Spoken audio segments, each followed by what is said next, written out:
नमस्कार, प्रणाम। कैसे हैं आप सब लोग? उम्मीद करता हूँ ठीक होंगे, मस्त होंगे, स्वस्थ होंगे और व्यस्त होंगे। मैं मुकेश हूँ और अब देखना प्रारंभ कर चुके हैं मुकेश सरगुजिया यूट्यूब चैनल। तो आइए हम शुरुआत करते हैं। हमारा जो शिक्षक पात्रता परीक्षा का जो सीरीज चल रहा था उसमें हम आज आ चुके हैं। हमारा जो 22वां भाग है, 22वां भाग में हम ये देखेंगे कि सहायक शिक्षक विज्ञान जो है 2019 का जो प्रश्न पत्र है, सेट ए है, उसी का व्याख्या सहित हल प्रश्न हम देखेंगे।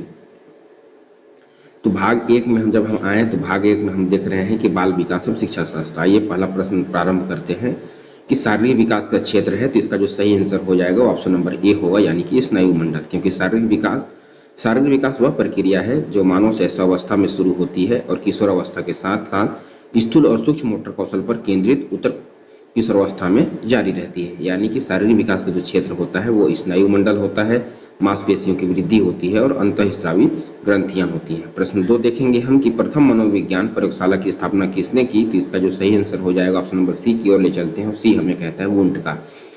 क्योंकि प्रथम मनोविज्ञान प्रयोगशाला जो है जर्मन मनोवैज्ञानिक विल्हेम वुंट ने 1879 में जर्मनी के लिपजिंग विश्वविद्यालय में दुनिया की पहली प्रयोगात्मक मनोविज्ञान प्रयोगशाला बनाई, जिसमें उन्होंने 1875 में विलियम जेम्स ने हार्वर्ड यूनिवर्सिटी में मनोविज्ञान प्रयोगशाला की स्थापना की थी। हालांकि उसे अभी भी दुनिया की पहली प्रयोगशाला के रूप में श्रेष्ठ नहीं दिया जा रहा है, क्योंकि इसका उपयोग प्रयोग और मूल शोध के बजाय प्रदर्शनों के शिक्षण के लिए किया जाता है। यानी कि अतः हम यह निष्कर्ष निकाल सकते हैं कि मनोविज्ञान की प्रथम प्रयोगशाला डब्ल्यू वुंट द्वारा स्थापित की गई थी। प्रश्न 30 हम देखेंगे कि एनसीएफ 2005 के अनुसार त्रुटियां महत्वपूर्ण हैं क्योंकि वे, तो इसका जो सही आंसर ऑप्शन नंबर सी की ओर ले चलते हैं। और सी हमें कहता है कि बालक की विचार प्रणाली की अंतर्दृष्टि प्रदान करती है और समाधान प्राप्त करने में भी सहायक होती है। यानी कि हम एनसीईआरटी के 4 राष्ट्रीय पाठ्यक्रम रूपरेखाएं प्रकाशित की गई हैं, जिसमें पहला है 1975 में, दूसरा है 1988 में और तीसरा है 2000 और चौथा है 2005 में। ये एनसीईआरटी के अनुसार जो राष्ट्रीय पाठ्यचर्या एनसीएफ जिसको हम लोग बोलते हैं 2005, तो ये हमारा जो हाल ही में जो लागू हुआ है वो है। इससे पहले 3 और लागू हो चुके हैं।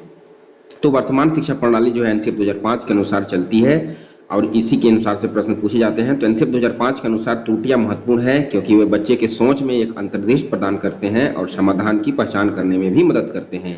यदि कोई बच्चा त्रुटि करता है तो शिक्षक को बच्चे को डांटना नहीं चाहिए, बल्कि उसे प्यार से समझाना चाहिए। त्रुटि छात्रों को उत्तीर्ण और अनुत्तीर्ण के समूहों में वर्गीकृत नहीं करना चाहिए, है नहीं। जो त्रुटि कर रहा है तो उसको अनुत्तीर्ण कर देना चाहिए, है नहीं। तो ऐसा नहीं करना चाहिए, ठीक है।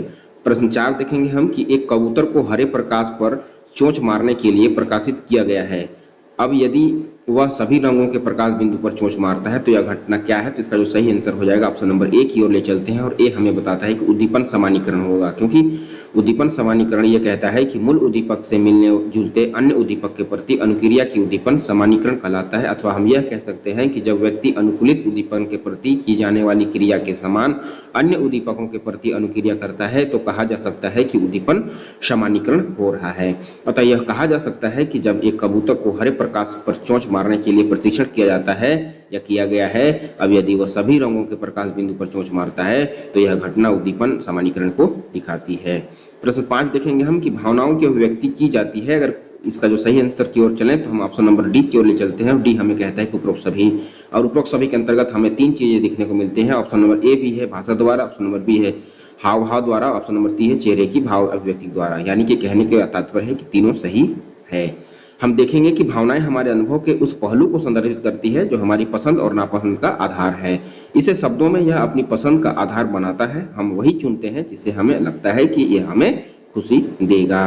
भावनाओं की अभिव्यक्ति निम्न द्वारा की जाती है, जैसे हाव भाव द्वारा, भाषा द्वारा और चेहरे की भाव या अभिव्यक्ति द्वारा। प्रश्न 6 देखेंगे हम कि बाधिर बालकों द्वारा सीखी जाने वाली मानव दृश्य सांकेतिक भाषा की अनेक विशेषताएं समानता रखती है, तो इसका जो सही आंसर हो जाएगा ऑप्शन नंबर ए हो जाएगा, यानी कि दृश्य मुखर भाषा। अब ये कहता है कि मुख बधिर लोगों को अन्य लोगों से संवाद करने में दिक्कतें तो आती हैं, वे अपने सांकेतिक भाषा से भी बातचीत करते हैं और लोग उनके संकेतों को समझ नहीं पाते हैं। यानी कि दृश्य मुखर भाषा बाधिर बालकों द्वारा सीखी जाने वाली मानक दृश्य सांकेतिक भाषा की अनेक विशेषताएं समानता रखती हैं। प्रश्न 7 देखेंगे हम कि दूसरे से संपर्क बनाए रखने हेतु आवश्यक अभिप्रेरक कहलाता है, तो ऑप्शन नंबर डी की ओर ले चलते हैं। डी हमें कहता है कि समूह प्रियता, क्योंकि समूह प्रियता दूसरों से संपर्क बनाए रखने के लिए आवश्यक अभिप्रेरक है। यानी कि सामाजिक जुड़ाव की आवश्यकता, मनुष्य एक सामाजिक प्राणी है और दूसरों के साथ संबंधों को विकसित करने और बनाए रखने की स्वाभाविक इच्छा रखते हैं। इसलिए समूह प्रियता दूसरों से संपर्क बनाए रखने के लिए सबसे उपयुक्त प्रेरक है, क्योंकि यह स्वस्थ और सकारात्मक संबंधों के निर्माण और रखरखाव को प्रेरित करता है।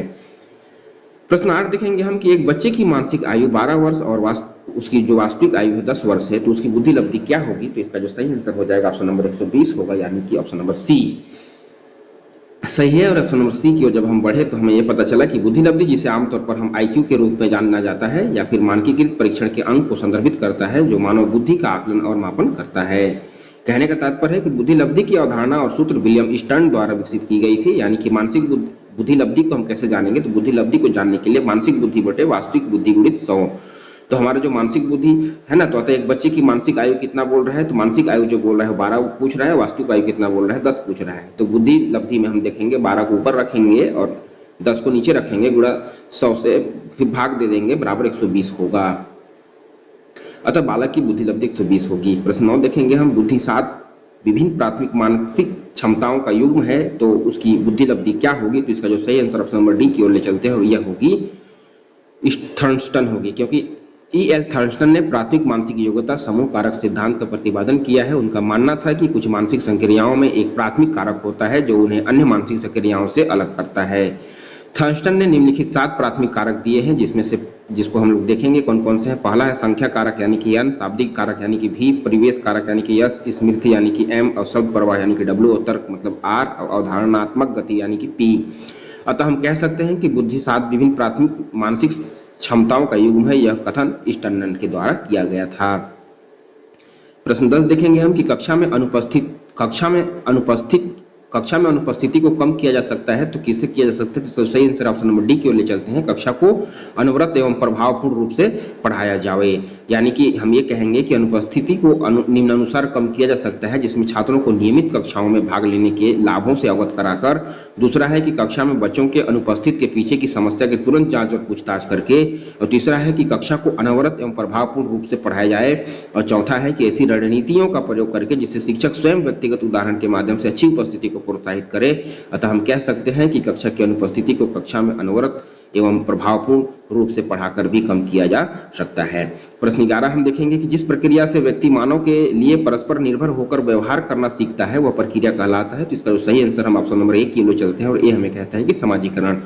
क्योंकि समाजीकरण वह प्रक्रिया है जिसे व्यक्ति मानव के लिए परस्पर निर्भर होकर व्यवहार करना सीखता है, अथवा समाजीकरण वह प्रक्रिया है जिसके माध्यम से एक मानव शिशु समाज के कामकाजी सदस्य के रूप में कार्य करने के लिए आवश्यक कौशल हासिल करना शुरू कर देता है। यानी कि यह समाज का सदस्य बनने के लिए सीखने की प्रक्रिया है। इसमें औपचारिक और अनौपचारिक शिक्षा शामिल है और समाजीकरण माता पिता, शिक्षकों, साथियों, पड़ोसियों, शैक्षिक और धार्मिक संस्थानों द्वारा किया जाता है। प्रश्न 12 देखेंगे हम कि किशोरावस्था में चरित्र निर्माण में जो अवस्था संबंधित वह निम्न में से कौन सा है? तो ऑप्शन नंबर बी की ओर ले चलते हैं। बी कहता है कि आधारहीन आत्मचेतना अवस्था। यानी कि बी हमें कहता है कि किशोरावस्था में चरित्र निर्माण प्रक्रिया में आधारहीन आत्मचेतना अवस्था संबंधित है। यानी कि चेतना आत्म आलोचना के साथ संदर्भित है।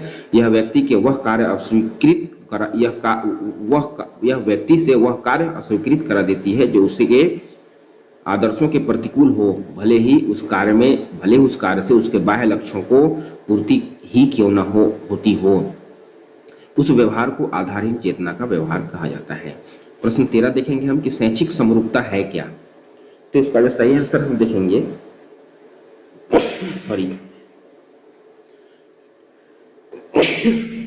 शैक्षिक समरूपता है क्या? तो इसका सही आंसर देखेंगे तो हम ऑप्शन नंबर डी की ओर चलते हैं और डी हमें कहता है कि नीति निर्देशक सिद्धांत। यानी कि शैक्षिक समरूपता, जिसे शैक्षिक अवसरों की समानता भी कहा जाता है, भारतीय संविधान के अनुसार एक नीति निर्देशक सिद्धांत है। वो भारत के संविधान के भाग 4 में अनुच्छेद 45 के तहत वर्णित है। यह अनुच्छेद राज्य को 14 वर्ष तक की आयु के सभी बच्चों के लिए मुफ्त और अनिवार्य शिक्षा प्रदान करने का निर्देश देता है।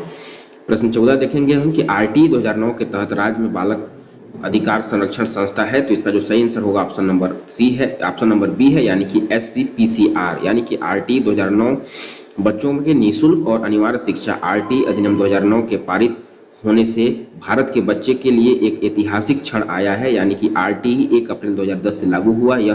इस अधिनियम के प्रस्तावों के तहत 6 से 14 वर्ष की आयु के प्रत्येक बच्चे को उसके पड़ोस के आसपास के क्षेत्र में एक आयु उपयुक्त कक्षा में 8 वर्ष की प्रारंभिक शिक्षा प्रदान की जाएगी। यानी कि आरटी कहता है कि 2009 आरटी 2009 के तहत राज्य में बालक अधिकार संरक्षण संस्थान एससीपीसीआर है। यानी कि एससीपीसीआर का पूरा नाम है state commission for protection of child right. प्रश्न 15 देखेंगे हम कि व्यक्तित्व विकास की अवस्था है, तो इसका जो सही आंसर है ऑप्शन नंबर ए यानी कि अधिगम एवं वृद्धि है। क्योंकि व्यक्तित्व विकास में एकीकृत विशेषताओं का गतिशील निर्माण और विघटन शामिल है, जो किसी व्यक्ति को पारस्परिक व्यवहार संबंधी लक्षणों के संदर्भ में अलग करता है। अधिगम एवं वृद्धि इसी में है। अधिगम एवं वृद्धि को हम देखेंगे कि प्रतिदिन प्रत्येक व्यक्ति अपने जीवन में नए अनुभवों को एकत्र करता रहता है। ये नवीन अनुभव व्यक्ति के व्यवहार में वृद्धि तथा संशोधन करते हैं, इसलिए यह अनुभव तथा इनका उपयोग ही सीखना या अधिगम करना कहलाता है। यानी कि इस प्रकार अधिगम एवं वृद्धि व्यक्तित्व विकास की अवस्था है। प्रश्न 16 देखेंगे हम कि एक बालक को सुनने में परेशानी हो रही है यदि, तो इसका जो सही आंसर होगा ऑप्शन नंबर डी होगा। यानी कि क्या होगा, क्योंकि श्रवण बाधित बालक किसी व्यक्ति की ध्वनि बातों को पर्याप्त रूप से सुनने में असमर्थ होता है। श्रवण बाधित बालक की पहचान है इसमें प्रायः बातचीत के दौरान श्रवण बाधित बालक वक्ता के पास जाकर सुनता है, अधिकतया वह जोर से बोलता है, शिक्षक से वह सामान्यतया कृपया पुनः बनाए कहता है। प्रश्न 17 देखेंगे हम कि शरीर के आकार में वृद्धि होती है इस कारण से, इसका सही आंसर ऑप्शन नंबर ए है यानी कि शारीरिक और गत्यात्मक विकास से। क्योंकि शरीर की गत्यात्मक विकास जब होती है तो गत्यात्मक विकास शारीरिक विकास को संदर्भित करता है, और एक क्रियात्मक कौशल वह क्रिया है जिसमें मांसपेशियों का उपयोग करना शामिल होता है।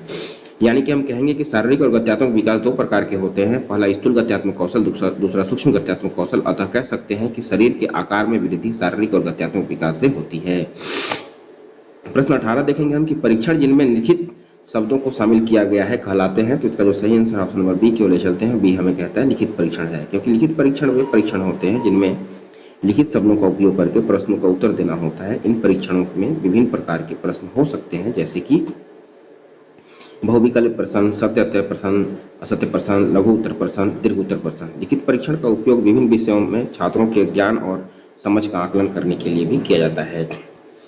प्रश्न नंबर हम देखेंगे 19, व्यक्तिगत शिक्षार्थी एक दूसरे से खाली स्थान में भिन्न होते हैं, तो इसका जो सही आंसर ऑप्शन नंबर बी है यानी कि विकास की दर में। क्योंकि व्यक्तिगत भिन्नता जो होती है, हर बच्चा अद्वितीय और अलग होता है, पर यह ध्यान में रखा जाना चाहिए कि शिक्षार्थी के पास अलग अलग क्षमताएं, व्यक्तित्व है और विशिष्ट और विभिन्न पृष्ठभूमि के, अतः प्रत्येक शिक्षार्थी की जरूरतें अलग अलग होती हैं। विकास पर आधारित कई सिद्धांत हैं, जिसमें दर से विभेदन का सिद्धांत है। दर में विभेदन यह दर्शाता है कि व्यक्ति विकास की दर भिन्न होती है, अतः हम कह सकते हैं कि व्यक्तिगत रूप से शिक्षार्थी विकास की दर में एक दूसरे से भिन्न होते हैं। प्रश्न 20 देखेंगे हम कि बालक का विकास इसका परिणाम है, तो इसका जो सही आंसर ऑप्शन नंबर सी यानी कि वंशानुक्रम। बालक का विकास इसका परिणाम है, तो इसका सही आंसर ऑप्शन नंबर सी यानी कि वंशानुक्रम व वातावरण की अंतःक्रिया का। बालक का विकास है ना, बालक का विकास वंशानुक्रम तथा वातावरण की अंतःक्रिया का परिणाम है। शिशु की क्षमताएं वंशानुक्रम से और इनका विकास वातावरण से निश्चित होती है। किसी व्यक्ति का विकास कैसे होता है, किसी व्यक्ति का विकास कैसे होगा, यह वातावरण पर निर्भर करता है, लेकिन कितनी दूर तक विकसित हो सकता है यह आनुवंशिकता पर निर्भर करता है। यानी कि आनुवंशिकता आईक्यू को सीमित करती है और पर्यावरण इन सीमाओं के भीतर आईक्यू की संख्यात्मक स्थिति निर्धारित करता है। अतः बालक का विकास वंशानुक्रम व वातावरण की अंतःक्रिया का परिणाम है। प्रश्न 21 देखते हैं। 21 कहता है किस मनोवैज्ञानिक के अनुसार विकास एक सतत और धीमी प्रक्रिया है, तो इसका जो सही आंसर होगा ऑप्शन नंबर सी होगा यानी कि स्किनर के अनुसार। क्योंकि मनोवैज्ञानिक स्किनर के अनुसार विकास एक सतत और धीमी प्रक्रिया है। सतत विकास वह विकास है जो भविष्य की पीढ़ियों की अपनी जरूरतों को पूरा करने की क्षमता से समझौता किए बिना वर्तमान की जरूरतों को पूरा करता है। प्रश्न 22 देखेंगे हम कि किसी विषय के शिक्षण के संदर्भ में एक इकाई का अर्थ होता है, तो इसका जो सही आंसर होगा ऑप्शन नंबर सी होगा। उसी हमें कहता है कि एक प्रकरण जिसे पूरा करने के लिए कुछ पाठों की आवश्यकता हो सकती है। यानी कि किसी विषय के शिक्षण में एक इकाई का अर्थ होता है। किसी विषय के शिक्षण में इकाई का अर्थ है कि क्या पढ़ाया जाएगा, कैसे पढ़ाया जाएगा, किस उद्देश्य के लिए और कितने समय तक पढ़ाया जाएगा। अतः इकाई एक प्रकरण है जिसे पूरा करने के लिए कुछ पाठों की आवश्यकता हो सकती है। प्रश्न 23 देखेंगे हम कि बाल्यावस्था होती है, तो इसका जो सही आंसर ऑप्शन नंबर बी यानी कि 12 वर्ष तक। क्योंकि बाल्यावस्था मानव जीवन काल की जन्म से लेकर यौवन तक की अवधि को संदर्भित करती है। इससे कई विकासात्मक चरण होते हैं। यह 2 वर्ष से लेकर 10 या 12 वर्ष की आयु तक होती है। बाल्यावस्था के 2 चरण होते हैं। पहला प्रारंभिक बाल्यावस्था और दूसरा उत्तर बाल्यावस्था। प्रश्न 34 देखेंगे हम कि किसी व्यक्ति को आधिकारिक रूप से मानसिक मंदती कहा जाएगा यदि उसकी बुद्धि लब्धि क्या है, तो इसका जो सही आंसर होगा ऑप्शन नंबर बी यानी कि 70 होगा। क्योंकि मानसिक मंदता दो या दो से अधिक कौशल क्षेत्र जैसे संसार, आत्म देखभाल, घर में रहने, सामाजिक कौशल, सामुदायिक उपयोग, बौद्धिक कामकाज की विशेषता वाली स्थिति है। यानी कि IQ 70 वाला व्यक्ति मानसिक मंदत कहा जा सकता है। मानसिक मंदता 18 वर्ष की आयु से पहले प्रकट होती है। मानसिक मंदता एक संज्ञानात्मक अक्षमता है और इसे बौद्धिक अक्षमता के रूप में भी जाना जाता है। बुद्धि लब्धि का जो विश्लेषण है उसको हम देखेंगे। 1 से 34 है जिसको गहन मानसिक अक्षमता कहते हैं, 25 से 39 है जिसको गंभीर मानसिक अक्षमता कहते हैं, और 40 से 54 है उसको हम माध्यम मानसिक अक्षमता कहते हैं, और 55 से 69 है उसे हल्की मानसिक अक्षमता कहते हैं, 70 से 84 उसे सीमा रेखा मानसिक अक्षमता कहते हैं। प्रश्न 25 कहते हैं कि तनाव और क्रोध की अवस्था को हम क्या कहते हैं, इसको हम किशोरावस्था कहते हैं। ऑप्शन नंबर सी की ओर ले चलते हैं। किशोरावस्था कहता है किशोरावस्था बचपन और वयस्कता के बीच वृद्धि और विकास का संक्रमणकालीन चरण है। विश्व स्वास्थ्य संगठन WHO 10 से 19 वर्ष के बीच के किसी भी व्यक्ति को किशोर के रूप में परिभाषित करता है। किशोरावस्था एक आसान समय है जिसमें संघर्ष और तनाव क्रोध देखने को मिलता है। बचपन और किशोरावस्था से संक्रमण की समय अवधि काफी तनाव में है। अतः हम कह सकते हैं कि तनाव और क्रोध की अवस्था किशोरावस्था है। परिपक्वता का संबंध है तो इसका जो सही आंसर ऑप्शन नंबर ए यानी कि विकास। क्योंकि परिपक्वता का तात्पर्य किसी व्यक्ति के निहित लक्षणों या क्षमताओं को प्रकट करने से है। यह आनुवंशिकता और पर्यावरण के पारस्परिक प्रभाव से भावनात्मक, मानसिक और शारीरिक रूप से परिपक्व होने की एक स्वाभाविक प्रक्रिया है। अथवा हम यह कह सकते हैं कि जब कोई चीज विकास के पूर्ण स्तर पर पहुंच जाती है तो उसमें परिपक्वता हासिल कर ली है। प्रश्न 27 देखेंगे हम कि अधिगम के 3 प्रारंभिक नियम, अभ्यास का नियम, प्रभाव का नियम और तत्परता का नियम दिए गए हैं। तो इसका जो सही आंसर ऑप्शन नंबर सी यानी कि Edward Thorndike, option number C Edward Thorndike ने दिए हैं। क्योंकि E.L. थॉर्नडाइक एक अमेरिकी मनोवैज्ञानिक परीक्षण और त्रुटि सिद्धांत के प्रस्तावक हैं। प्रस्तावक ने अधिगम के 3 प्राथमिक नियम विकसित किए हैं जो विकास की ओर ले जाते हैं। ये प्राथमिक नियम है तत्परता का नियम, यह कुछ नया सीखने के लिए उत्सुकता और जिज्ञासा के स्तर को संदर्भित करता है। अभ्यास का नियम है, यह लंबी अवधि के लिए कुछ सीखने के लिए अभ्यास और ड्रिल पर आधारित है। प्रभाव का नियम है, यह शिक्षार्थी के लिए अधिगम के अनुभव को सुखद बनाने के लिए प्रेरणा और दृष्टिकरण पर आधारित है। प्रश्न 28 देखेंगे हम लॉरेंस कोहलबर्ग विकास के क्षेत्र में शोध के लिए जाने जाते हैं। तो इसका जो सही आंसर होगा ऑप्शन नंबर डी यानी कि नैतिक विकास के लिए। क्योंकि लॉरेंस कोहलबर्ग का नैतिक विकास का सिद्धांत है कि लॉरेंस कोहलबर्ग का नैतिक विकास का सिद्धांत इस बात पर केंद्रित है कि बच्चे नैतिकता और नैतिक तर्क कैसे विकसित करते हैं। यह सिद्धांत यह बताता है कि नैतिक तर्क मुख्य रूप से निर्णय की खोज और उसे बनाए रखने पर केंद्रित है। यह बच्चों के न्यायिक निर्णय के बारे में जीन पियाजे के विचार पर आधारित है नहीं। तो लॉरेंस कोहलबर्ग का जो विचार है जीन पियाजे के पियाजे के विचार पर आधारित है। प्रश्न 29 देखेंगे हम कि किशोरों का संवेग के नियंत्रण का सबसे अच्छा उपाय निम्नलिखित में से कौन सा है। तो इसका जो सही आंसर होगा ऑप्शन नंबर सी यानी कि शोधन है। क्योंकि किशोरों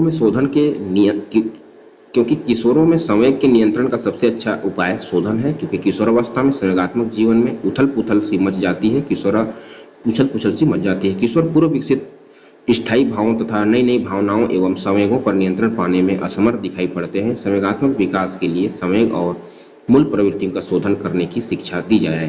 प्रश्न 30 से एक बुद्धि परीक्षण जो आपके भविष्य में कार्य करने की प्रवृत्ति को भविष्यवाणी कहता है। तो इसका जो सही आंसर ऑप्शन नंबर सी है यानी कि अभियोग्यता परीक्षण। यानी कि अभियोग्यता परीक्षण हम उसको कहते हैं कि अभियोग्यता परीक्षण का उद्देश्य किसी विशेष क्षेत्र के व्यक्ति की क्षमता को मापता है और इसे मुख्य रूप से कैरियर और रोजगार निर्णयों के लिए डिजाइन और उपयोग किया गया है।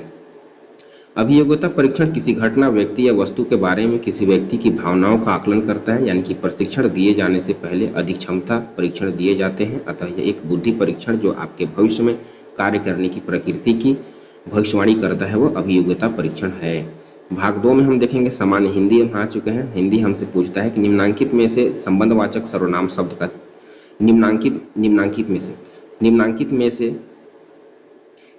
में से संबंधवाचक सर्वनाम शब्द का चयन कीजिए। तो इसका जो सही आंसर होगा ऑप्शन नंबर सी होगा जो होगा। क्योंकि उपयुक्त विकल्प में जो संबंधवाचक सर्वनाम है, क्योंकि संबंधवाचक सर्वनाम हम उसे कहते हैं जिस सर्वनाम में दो वस्तुओं अथवा व्यक्तियों का पारस्परिक संबंध प्रकट होता है उसे संबंधवाचक सर्वनाम कहते हैं। जैसे वह लड़का जो कल आया था पढ़ने में तेज है, संबंध स्थापित कर दिया। प्रश्न 32 देखेंगे हम कि नीचे दिए गए शब्दों में परिमाण बोधक विशेषण का प्रयोग किस विकल्प में हुआ है? तो इसका जो सही आंसर होगा ऑप्शन नंबर बी, यानी कि वह दूध, बहुत दूध, यानी कि परिणाम बता रहा है बहुत दूध बोल रहा है, क्योंकि उपयुक्त दिए गए विकल्प में बहुत दूध शब्द परिणाम बोधक विशेषण का उदाहरण है। क्योंकि परिणाम बोधक विशेषण हम उसे कहते हैं जो शब्द किसी वस्तु के परिमाण यानी कि माप तौल का बोध कराता है, उसे परिमाण बोधक विशेषण कहते हैं, जैसे थोड़ा दूध, अधिक चीनी आदि।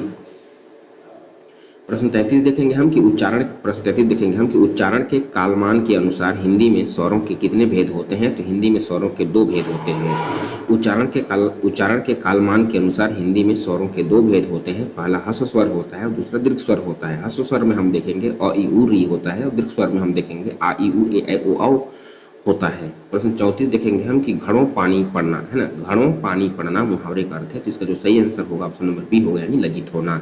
क्योंकि घड़ों पानी पड़ना मुहावरे का अर्थ है लज्जित होना होता है। वाक्य प्रयोग चोरी करते हुए रंगे हाथ पकड़े जाने पर रमेश पर मानो घड़ों पानी पड़ गया। प्रश्न 35 देखेंगे हम कि नीचे दिए गए संधि शब्दों के आगे संधि विच्छेद दिए गए, इनमें से किस शब्द का संधि विच्छेद सही नहीं है, यानी कि गलत की ओर जाना है। तो गलत की ओर जब हम गए तो हमें ऑप्शन नंबर बी पता चला। बी कहता है कि अहोरात्र, यानी अह धन रात अहोरात्र, यही गलत है नहीं, क्योंकि उपरोक्त दिए गए विकल्पों में अहोरात्र का संधि विच्छेद सही नहीं है, क्योंकि इसका संधि विच्छेद होता है अहन धन रात्रि होता है, यह व्यंजन संधि है।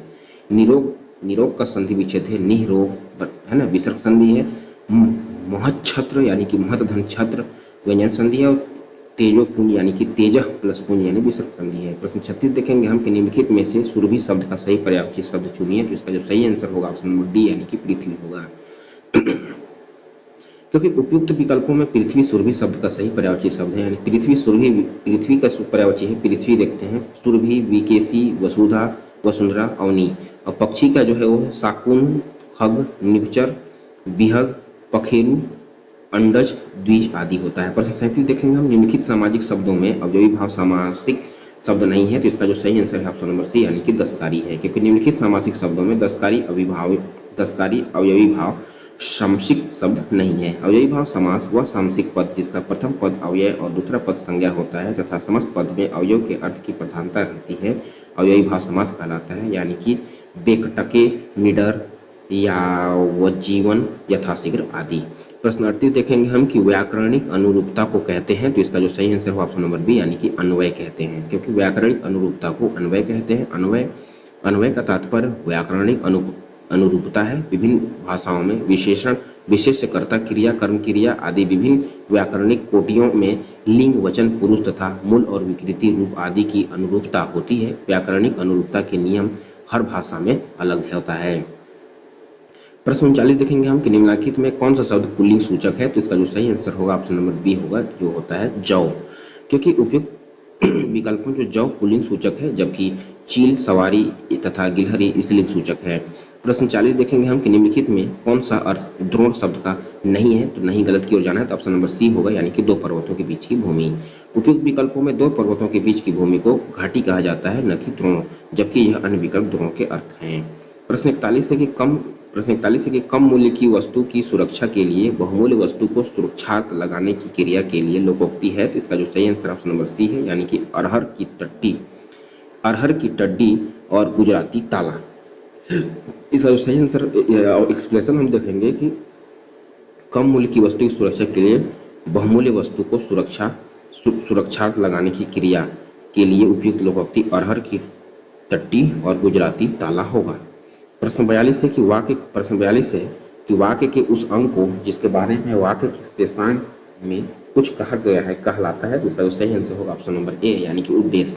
क्योंकि वाक्य के उस अंग को जिसके बारे में वाक्य के शेषांग में कुछ कहा जाता है उसे उद्देश्य कहते हैं, जबकि उसके विषय में जो कहा जाता है उसे विधेय कहते हैं। प्रश्न 43 देखेंगे हम कि निम्नलिखित में से जाति में जातिवाचक संज्ञा क्या है। तो इसका जो सही आंसर होगा ऑप्शन नंबर ए होगा, यानी कि नदी। क्योंकि उपयुक्त विकल्पों में सही जातिवाचक संज्ञा है ना नदी है, क्योंकि प्रयाग पूरी व्यक्तिवाचक संज्ञा है और समझ भाववाचक संज्ञा है। जातिवाचक संज्ञा है जिस शब्द अथवा नाम से किसी व्यक्ति अथवा वस्तु की संपूर्ण जाति का बोध हो उसे जातिवाचक संज्ञा कहते हैं। प्रश्न 44 देखेंगे हम निम्नलिखित में से किस प्रत्यय का प्रयोग एकाक्षरी धातुओं के साथ अधिक होता है। तो इसका जो सही आंसर होगा ऑप्शन नंबर सी, यानी कि वया होगा।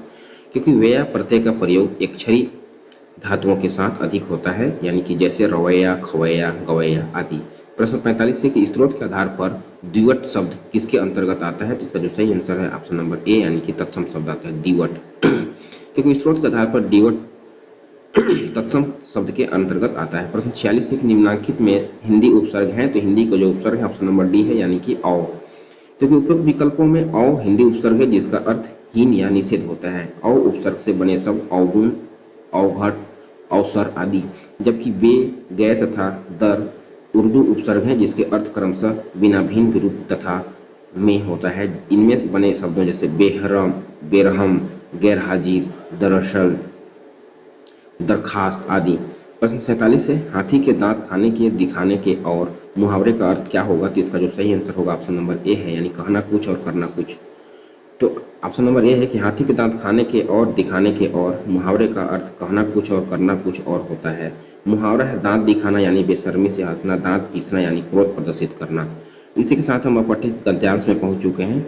अपठित गद्यांश में हम देखेंगे इस युग के युवक के चित्त को जिस नई विधा ने सबसे अधिक प्रभावित किया है वह है मनोविश्लेषण। और मनोविश्लेषण शास्त्र है, इन्होंने हमारे मन के भीतर चलती रहने वाली अलक्षय धाराओं का ज्ञान कराया है। परंतु यह बात ध्यान में रखनी चाहिए कि साच मिले तो साच है, ना मिले तो झूठ वाली बात सावर्तदेशिक होती है। मनोविश्लेषण शास्त्र मनुष्यों में उद्भासित विचार निधियों का एक अंकिचन अंशमान है। जीवन शास्त्र और पदार्थ विज्ञान के क्षेत्र में हमें नवीन तथ्य मालूम हुए हैं। उनके साथ इस शास्त्र के अनुसंधानों का सामंजस्य स्थापित नहीं किया जा सकता है। फिर भी इतना तो निश्चित है कि मानव विश्लेषण के आचार्यों के प्रचारित तत्ववाद में से कुछ विचार इस दोनों वायुमंडल में व्याप्त हैं। नवीन साहित्यकार उन्हें अनायान पा जाता है, परंतु इन विचारों को संयमित और अनियंत्रित करने वाले प्रतिकूलगामी शास्त्रीय परिणाम उसे इतनी आसानी से नहीं मिलते। इसका परिणाम यह हुआ है कि हमारा नवीन साहित्यकार इन विचारों के मायाजाल को आसानी से काट नहीं पाता। वह कुछ इस प्रकार सोचता है कि अब चेतन चित्त की शक्तिशाली सत्ता हमारे चेतन चित्त के विचारों और कार्यों को रूप दे रही है।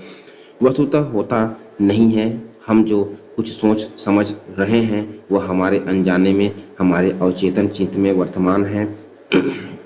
हम सब कुछ सोच समझकर कर रहे हैं। इन बातों का अभिमान करने वाला हमारा चेतन चित्त कितना नगण्य कामनाओं के महासमुद्र में यह दृश्य चेतन चित्त बोतल के कार के समान उतर रहा है। अदृश्य महासमुद्र की प्रत्येक तरंग इसे अभिभूत कर रह जाती है। प्रश्न 48 देखेंगे हम कि हमारे चेतन चित्त के विचारों और कार्य को, तो इसका जो सही आंसर ऑप्शन नंबर सी है, यानी कि हमारे अचेतन चित्त की शक्तिशाली सत्ता की रूप देती है। उपयुक्त गद्यांश के अनुसार हमारे चेतन चित्त के विचारों और कार्यों को हमारे अचेतन चित्त की शक्तिशाली सत्ता ही रूप देती है। प्रश्न 49 है कि पठन की क्रिया कहाँ से प्रारंभ होती है? तो इसका जो सही आंसर ऑप्शन नंबर डी है, क्योंकि भाषा में ध्वनियों की गतिपूर्वक उच्चारण की योग्यता प्राप्त करने के पश्चात। क्योंकि पठन की क्रिया भाषा में ध्वनियों की गतिपूर्वक उच्चारण की योग्यता प्राप्त करने के पश्चात प्रारंभ होती है। प्रश्न 50 देखेंगे हम कि निम्न में से कौन सी अवस्था बालकों में उत्तरकालीन भाषा विकास की अवस्था नहीं है? तो इसका जो सही आंसर हम गलत की ओर जाएंगे, ऑप्शन कहते हैं कि ऑप्शन नंबर बी, यानी कि विस्फोटक ध्वनियाँ नहीं है। क्योंकि विस्फोटक ध्वनियाँ जिसको हम लोग कहते हैं एक्सप्लोसिव साउंड, भाषा विकास की प्रारंभिक अवस्था का हिस्सा है जो 18 महीने से पहले होती है। इस अवस्था में बच्चे विभिन्न प्रकार की ध्वनियाँ बनाना शुरू करते हैं जिसमें विस्फोटक ध्वनियाँ शामिल हैं। अतः विस्फोटक ध्वनियाँ उत्तरकालीन भाषा विकास की अवस्था नहीं है। अन्य विकल्प उत्तरकालीन भाषा विकास की अवस्था हिस्सा है। प्रश्न 51 देखेंगे हम कि बच्चा भाषा तभी सीखता है तो जब वह सक्रिय हो। तो इसका जो सही आंसर है ऑप्शन नंबर ए है, क्योंकि बच्चे भाषा सीखने के लिए सक्रिय भागीदारी करते हैं। वे अपने आसपास की दुनिया को सुनते हैं, देखते हैं और उनसे बातचीत करते हैं और धीरे धीरे भाषा के नियमों और पैटर्नों को समझने लगते हैं। बच्चे कैसे सक्रिय रूप से भाषा सीखते हैं? जैसे बड़बड़ाना और बोलना, अनुकरण, प्रश्न पूछना और संवाद के माध्यम से सीखते हैं। प्रश्न 52 है कि मूल्यांकन में क्या किया जाता है? तो इसका जो सही आंसर ऑप्शन नंबर सी, यानी कि बच्चों की सफलता का सही अनुमान लगाने का प्रयत्न किया जा सकता है। कहने का तात्पर्य है कि मूल्यांकन एक व्यापक प्रक्रिया है जिसमें छात्रों की प्रगति, क्षमताओं और सीखने की क्षमता का आकलन किया जाता है। यह शिक्षकों, अभिभावकों और नीति माताओं को यह समझने में मदद करता है कि छात्र क्या सीख रहे हैं, वे कहाँ संघर्ष कर रहे हैं और उन्हें आगे बढ़ने में कैसे मदद की जा रही है। मूल्यांकन में विभिन्न तरीके का उपयोग किया जा सकता है, जैसे परीक्षा और प्रश्नोत्तरी और प्रोजेक्ट और असाइनमेंट, अवलोकन और रिपोर्ट, स्वमूल्यांकन और सहकर्मी मूल्यांकन। प्रश्न हम देखेंगे 53। भाषा सीखने के प्राकृतिक रूप से स्वाभाविक क्रम होता है तो सुबोपली होता है, यानी कि सुनना बोलना और पढ़ना लिखना होता है। इसका सही आंसर ऑप्शन नंबर ए होगा, क्योंकि भाषा सीखने का स्वाभाविक क्रम आमतौर पर इस प्रकार होता है, जो सुनना बोलना पढ़ना लिखना, यह क्रम बच्चों के भाषा विकास की प्रक्रिया को दर्शाता है, जहाँ वे पहले सुनकर और फिर बोलकर भाषा सीखते हैं, इसके बाद वे पढ़ना और अंत में लिखना सीखते हैं। यह क्रम भाषा अधिगम के लिए सबसे प्राकृतिक और प्रभावी माना जाता है। प्रश्न 54 है कि मूल्यांकन में कितने पक्ष होते हैं। तो मूल्यांकन के कुल 3 पक्ष होते हैं, जिसमें हम लोग देखेंगे कि संज्ञानात्मक पक्ष, भावात्मक पक्ष और क्रियात्मक अथवा कौशलात्मक पक्ष। शिक्षण क्रिया सुचारू रूप से चल रही है या नहीं, इसका ज्ञान और छात्रों की समस्या को ज्ञात करने हेतु शिक्षक द्वारा समय समय पर मूल्यांकन करना आवश्यक है। अतः शिक्षक द्वारा छात्रों के मूल्यांकन हेतु शैक्षिक उद्देश्यों को ध्यान में रखते हुए, है ना, बी.एस. ब्लूम द्वारा मूल्यांकन के 3 पक्ष निर्धारित किए गए हैं। ब्लूम ने 3 पक्ष निर्धारित किया है, जिसमें संज्ञानात्मक पक्ष है, दूसरा है भावात्मक पक्ष और तीसरा क्रियात्मक अथवा कौशलात्मक पक्ष है। प्रश्न 55 देखेंगे हम कि सीखने के मुख्य नियम क्या है। तो इसका जो सही आंसर ऑप्शन नंबर डी होगा, यानी उपरोक्त सभी होगा। उपरोक्त सभी में हम कौन कौन से देखेंगे। तो पहला है तत्परता का नियम। यह बताता है कि जब व्यक्ति सीखने के लिए तैयार और उत्सुक होता है तो सीखने की प्रक्रिया अधिक प्रभावी होती है। अभ्यास का नियम में हम देखेंगे कि यह कहता है कि बार बार अभ्यास करने से कौशल और ज्ञान में सुधार होता है। तीसरा प्रभाव का नियम देखेंगे। यह नियम कहता है कि यह नियम सुझाव देता है कि जब सीखने का अनुभव सकारात्मक और मनोरंजक होता है तो व्यक्ति अधिगम अच्छी तरह से सीखता है। तीनों नियमों का संयोजन सीखने की प्रक्रिया को अधिक प्रभावी बनाता है। इसी के साथ हम पार्ट 3 यानी कि जनरल इंग्लिश में आ गए हैं, और इसका जो पैसेज का प्रश्न है 56 से 63 है। तो I was on up many children a short boy with rather, है ना, अंडरस्टैंड कहता है undistinguished look born to a tall and handsome parents we lived in your ancestral house which was built in the middle of the 19th century. It was a fairly large pucca house made of limestone and brick on the Mosque Street in Rameswaram. House, my house, their father used to avoid all irrational comfort and luxuries, where all necessities were provided for in terms of food, medicine, or clothes. In fact, I would say mine was a very source children both materially and emotionally. तो आइए हम प्रश्न देखते हैं 56 हमसे पूछता है कि the horse where the narrator lived was. इसका जो सही आंसर होगा ऑप्शन नंबर सी होगा, यानी कि boiled by his for feathers, है ना। पता नहीं सर, आया तो प्रकाश तो था।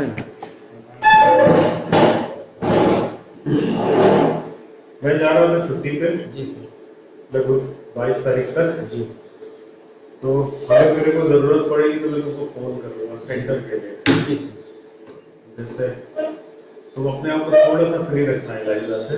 जी एक लड़की तो रखे हैं पर वो अभी उतनी समझदार नहीं है, तो ले लेगी बस सही से ले पाएगी। जी ठीक है सर, बताइएगा।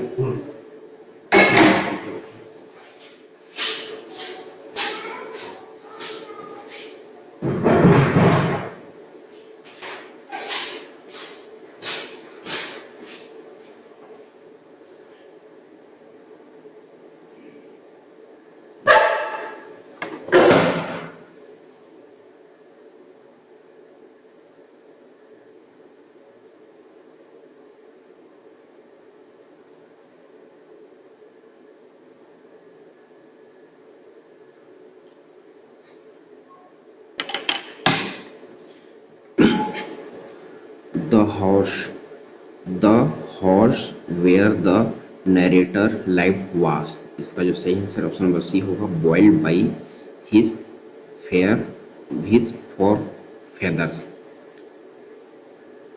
क्वेश्चन नंबर 57 देखेंगे हम, the narrator describe himself to be. इसका जो सही आंसर होगा ऑप्शन नंबर सी, यानी कि ऑर्डिनरी लुकिंग। क्वेश्चन नंबर 58 देखेंगे हम, antonyms of the words secure. Secure का उल्टा क्या होगा, तो इनसिक्योर होगा, option number B insecure. Question number 59 है, in the phrase with rather undistinguished looks the words look is A. इसका जो सही आंसर होगा ऑप्शन नंबर ए, यानी कि noun. In the phrase with rather understanding look the words look is A. Look क्या है, looks noun है नहीं, ऑप्शन नंबर ए यानी कि नाउन। क्वेश्चन नंबर 60 है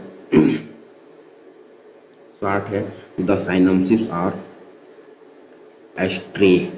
इसका जो साइनोनिम्स क्या है, तो इसका जो सही आंसर होगा option number A, option number be loyal. Loyal का निष्ठावान, नहीं किसे बोलते हैं, एस देयर कठोर या सीधा साधा। इसका जो साइनोनिम्स होगा ऑप्शन नंबर ए होगा, यानी strict and serious. Question number 61 देखेंगे हम कि द नरेटर, क्वेश्चन नंबर 61 देखेंगे हम, द नरेटर हैड। तो इसका जो सही आंसर ऑप्शन नंबर डी है, यानी कि many brothers and sisters. The narrative had, तो many brothers and sister. Question number 62 देखेंगे हम कि we lived in your ancestral horse which was boiled in the middle of the 19th century. The underlined clauses is a। तो इसका जो सही answer होगा option number B, यानी कि relative clause. Relative clause, relative clause में हम देखेंगे कि it is a part of sentence that contains exist independently and describe a noun that come before it in the main parts of the sentence। Question number 63 देखेंगे हम, question number 63 देखेंगे हम कि in his childhood the narrator was given. Question number 63 देखेंगे हम कि in his childhood the narrator was given. इसका जो सही आंसर है ऑप्शन नंबर बी, यानी कि basic required things. In his childhood the narrator was given, तो इसका जो सही आंसर होगा basic required things. Question number 64 से 70 है, ये भी पैसेज है। आइए क्वेश्चन देखते हैं पैसेज में ग्रामर का। क्वेश्चन नंबर 64 बोलता है कि when the headmaster headmaster entered the class he was. इसका जो सही आंसर होगा ऑप्शन नंबर सी, यानी कि एंग्री। क्वेश्चन नंबर 65 है, क्वेश्चन नंबर 65 है, क्वेश्चन नंबर 65 है, इन क्वेश्चन नंबर 65 है, in the phrase with a slightly flushed face the underlines words man. इसका जो सही आंसर होगा ऑप्शन नंबर सी, यानी कि red in the face. Question number 66 है, क्वेश्चन नंबर 66 है, in the state. Question number 66 है, in the sentence just a special honors to them he read out the name of dozen student or so that had attended the class the underlined words is in। तो इसका जो सही answer option number C, यानी कि past tense. Question number 67 देखेंगे हम कि the headmaster served class for a few minutes the passive voice of the sentence word piece. इसका जो सही आंसर होगा ऑप्शन नंबर ए, यानी कि class wise served by the headmaster for a few minutes. Question number 68 देखेंगे हम कि question number 68 कि Swaminath was among the student who had. इसका जो सही आंसर होगा ऑप्शन नंबर बी होगा, यानी कि not attend the class the previous day. Question number 69 देखेंगे हम कि स्वामीनाथन वांटेड टू बी, तो इसका जो सही आंसर है ऑप्शन नंबर डी, यानी कि some behaviour other than the classroom. Question number 70 है, हम देखेंगे antonyms of the words ominous is, है ना। क्वेश्चन नंबर 70 देखेंगे हम कि antonyms of the words ominous is, तो इसका जो सही आंसर है ऑप्शन नंबर बी, यानी कि ब्राइट है। क्वेश्चन नंबर 71 देखेंगे हम कि language is a, question number 71 देखेंगे हम कि language is a habit this means, तो इसका जो सही आंसर है ऑप्शन नंबर बी, यानी कि language is acquisition through regular use. Language is acquisition through regular use. कहने का तात्पर्य है कि language is a habit which means language is acquired through regular use. It is a symbolic role governance system shared by a group of people to express their thought and feelings. Hence, the correct answer is option B.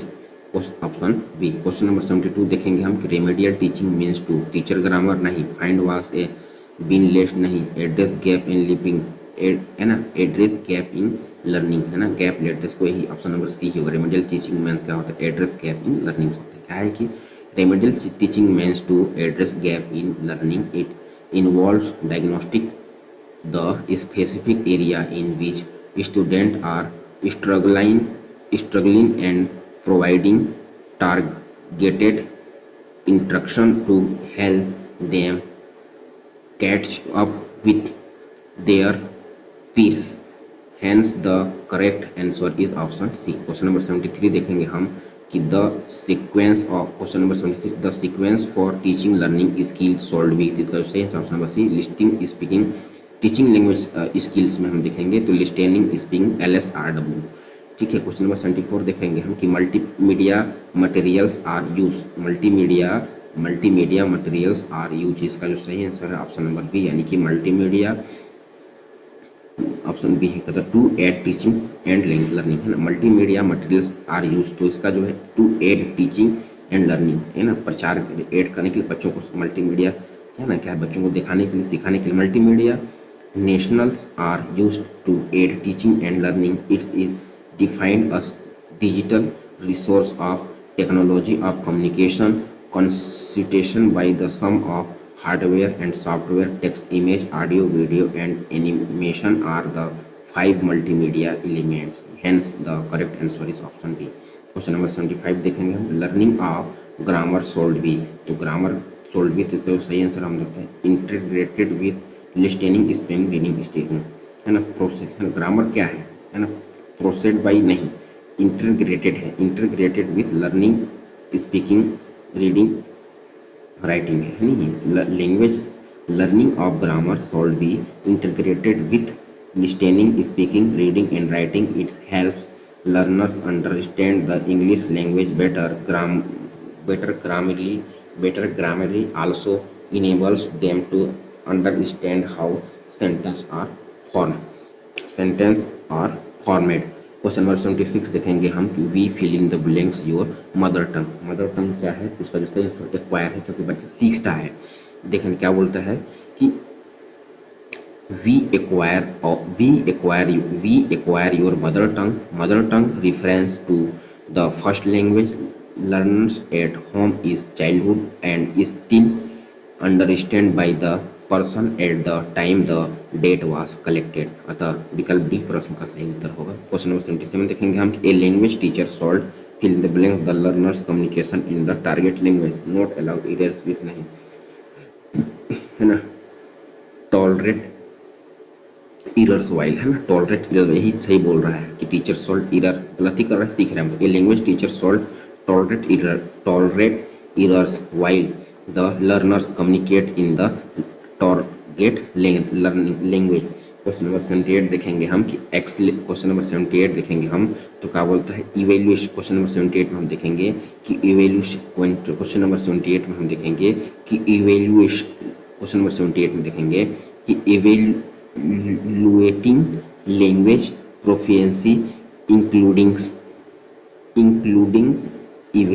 evaluation, तो इसका जो सही answer होगा the skill of LSW and speaking, हाँ यही बोलता है evaluating language proficiency including, है ना, इवेल्युएटिंग, तो इसका जो सही आंसर ऑप्शन नंबर ए होगा, the skill of listening speaking reading and writing. यानी कि कहने का तात्पर्य है कि evaluating language proficiency including evaluating the skill of listening, speaking, reading and writing it is the measurement of how well an individual has mastered a language. It is the ability of a person that transfer meaning in production and comprehension to use language with a level of accuracy. Question number 79 देखेंगे कि language skill are best learns by, तो listening, all rule of speaking या use them of communication, तो यही है ना। Language skill जब बच्चा सीखता है तो क्या करता है, रूल से नहीं सीखता है, यूजिंग देम ऑफ कम्युनिकेशन, बातचीत सीखता है ना, डेवलपिंग मास्टरी ऑफ ग्रामर नहीं, ग्रामर से भी नहीं सीखता है, डेवलपिंग एंड वाइड रूल नहीं हुआ कभी, इसको सही आंसर होगा कम्युनिकेशन से ही बातचीत करेगा तो सीखेगा भाषा को। देखिए क्या बोलता है कि language skill are best learn by using them for communication. कहने का तात्पर्य है कि language skill are the abilities that enable your to express your thoughts coherently and communicate with other. Those skill provided structure and relevance to the information you're with to convey to the reception. Reading, writing, listening and speaking are four essential skills that comprehension basic language competency। अब हम question number 80 देखेंगे 80। In a deductive classroom it is best, deductive classroom to use the while work variety of teaching strategies. यानी कि कहने का तात्पर्य है कि in a diverse classroom it is best to use a wide variety of teaching strategy. Some of the strategies include provide a sense of belonging, offers student voice and choice, incorporate diverse perspectives, promote active listening and empathy। In option number A सही होगा। in a diverse classroom in a best to use a wide variety of teaching strategies, यही सही होगा। अब हम भाग 4 यानी गणित में देखते हैं। हम गणित कहता है 81 नंबर प्रश्न कि धैर्य तथा हार्दिक साथ काम करते हुए एक कार्य को 12 दिन में पूर्ण करते हैं। धैर्य अकेला उस कार्य को 14 दिन में पूर्ण करता है, तो हार्दिक को अकेले कार्य पूर्ण करने में लगेगा। तो इसका जो सही आंसर होगा ऑप्शन नंबर बी होगा, यानी कि 84 दिन। कहने का मतलब है कि धैर्य एवं हार्दिक दोनों काम को 12 दिन में करते हैं, कुल कार्य 84 है ना। धैर्य 14 दिन में करता है, कार्य क्षमता 7 दिन में 6 दिन। इसका सही आंसर ऑप्शन नंबर बी का 84 है। क्वेश्चन नंबर 82 है, नीचे दिए गए किस कथन की सत्यता की कसौटी की जांच केवल अनुभवनिक तरीके से की जा सकती है। पानी 100 डिग्री सेल्सियस पर उबलता है। मोरनी सितंबर के आसपास अंडे देती है। 12 14 से पूर्ण विभाजित होता है।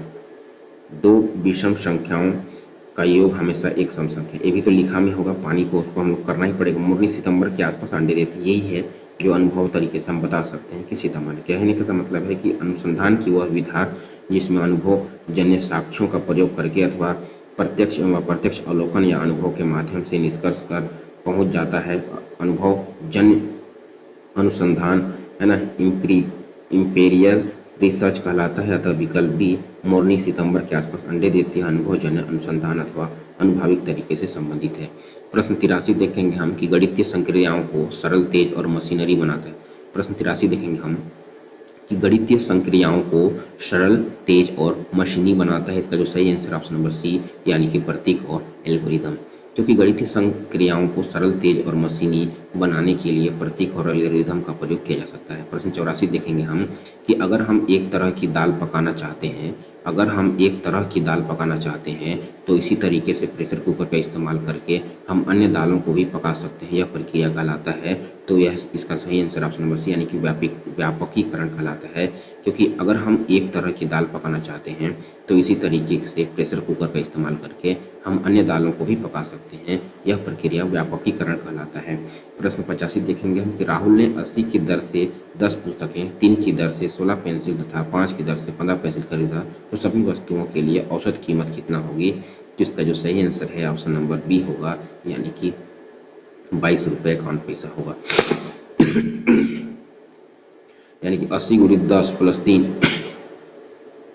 80 × 10 + 3 × 16 + 5 × 15, तो 10, 16, 15 खरीदा तो 800 + 40, 800 + 48 + 75 × 41, 941 × 22 पर लिखा हुआ। प्रश्न 86 देखेंगे हम कि ऐसी प्रक्रिया जो किसी कथन को प्रश्न 86 देखेंगे हम कि ऐसी प्रक्रिया जो किसी कथन को ऐसी प्रक्रिया जो किसी कथन को सभी स्थितियों में सिद्ध करे कहलाती है। उसका जो सही आंसर आगमन तर्क है, क्योंकि ऐसी प्रक्रिया जो किसी कथन को सभी स्थितियों में सिद्ध करे आगमन तर्क कहलाती है। यानी आगमनात्मक तर्क को विशिष्ट से सार्वभौमिक की ओर बढ़ने वाले तर्क के रूप में संदर्भित किया जाता है।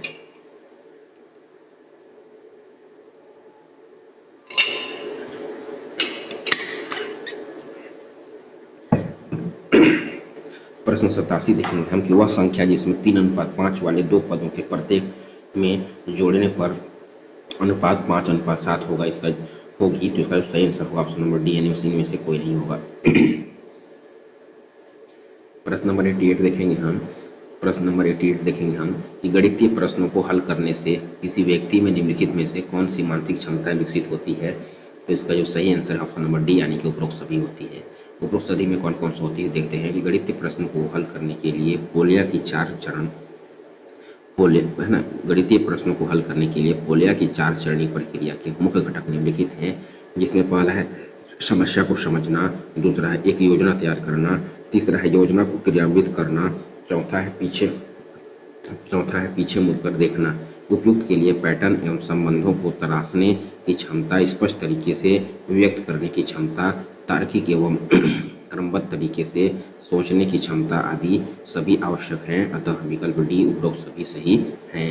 प्रश्न 79 है कि एक समबाहु त्रिभुज की माध्यिका 5 × 3 मीटर है तो त्रिभुज का क्षेत्रफल वर्ग मीटर में होगा, तो इसका जो सही आंसर ऑप्शन नंबर सी, यानी कि समबाहु त्रिभुज होगा, है ना, माध्यिका 25 × 3 होगा, 25 × 3 होगा।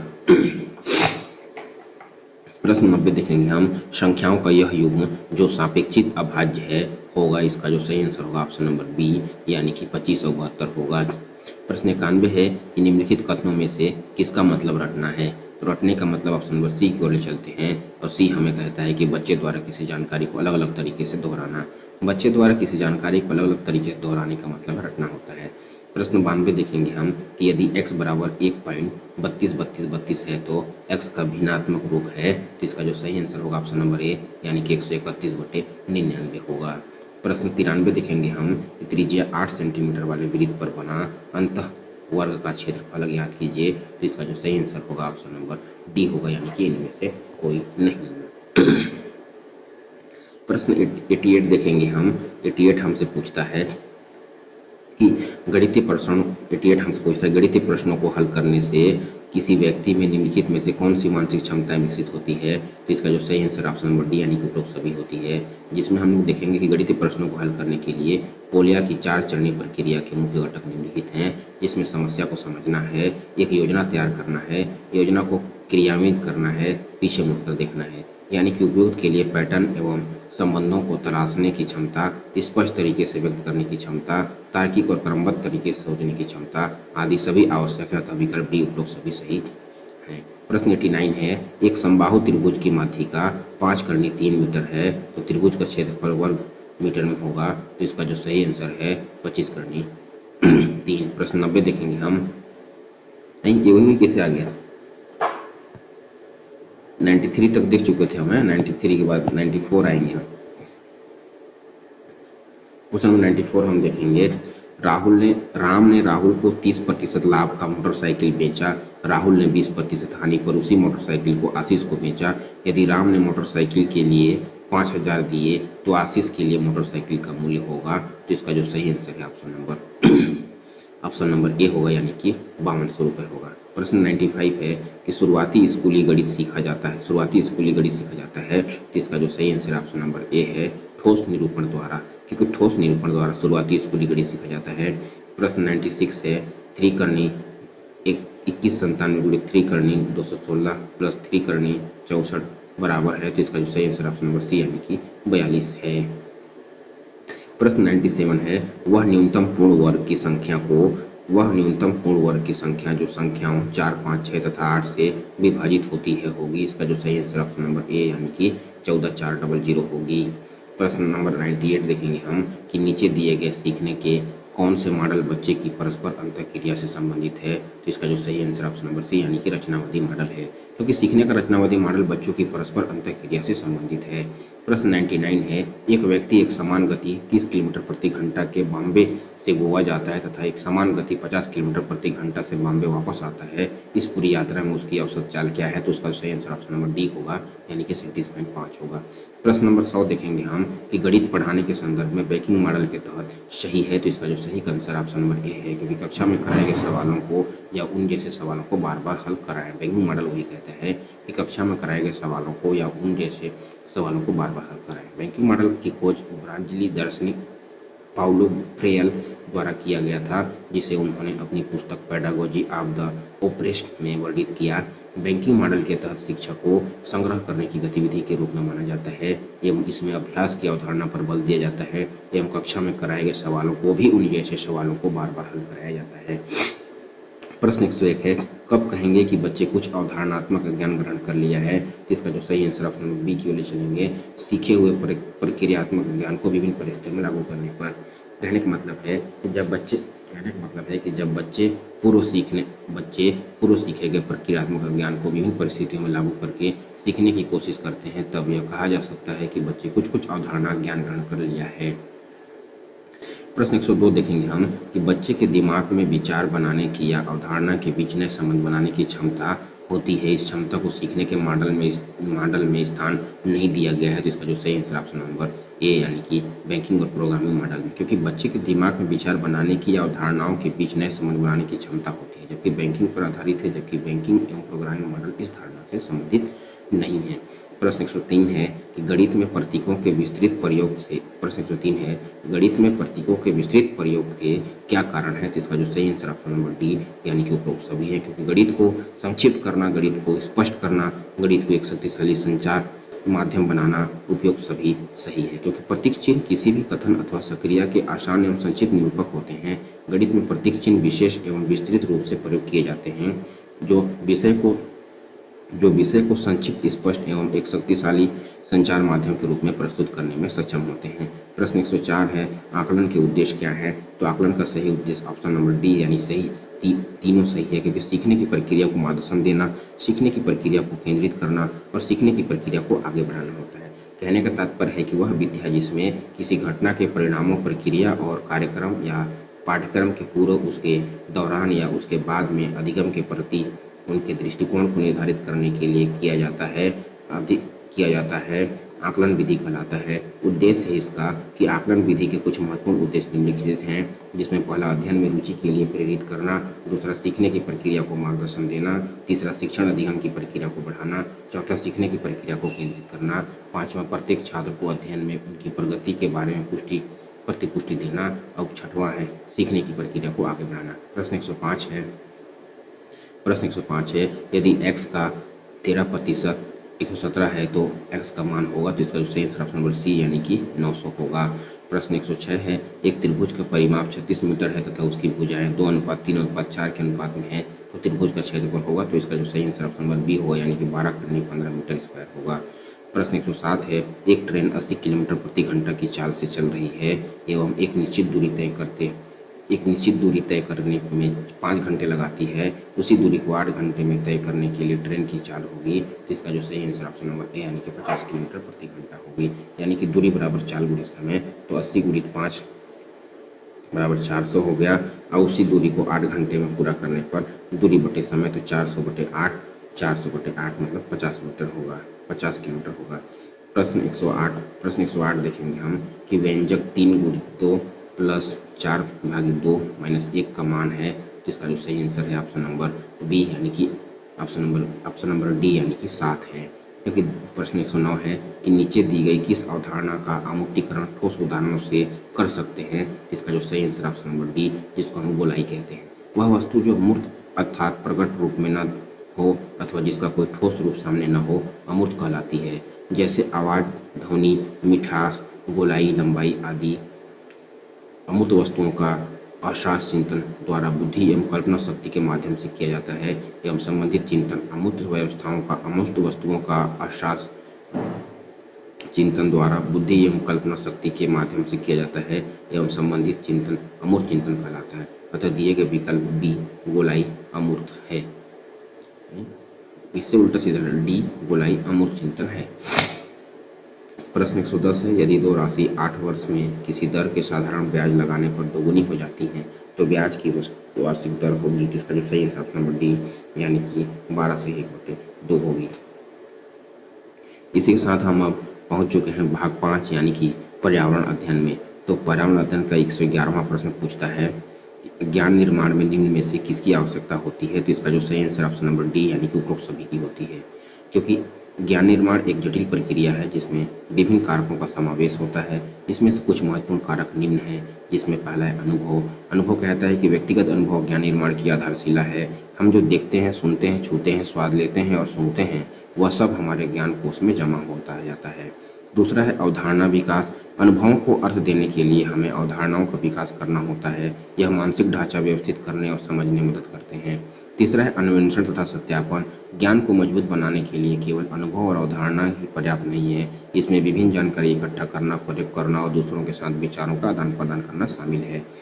112 नंबर प्रश्न है घास, टिड्डा, मेढक, सांप, बाज उपरोक्त खाद्य श्रृंखला निम्न में से किसका उदाहरण है। तो इसका जो सही आंसर ऑप्शन नंबर ए यानी कि परभक्षी खाद्य श्रृंखला है, क्योंकि एक दूसरे पे खाते हैं।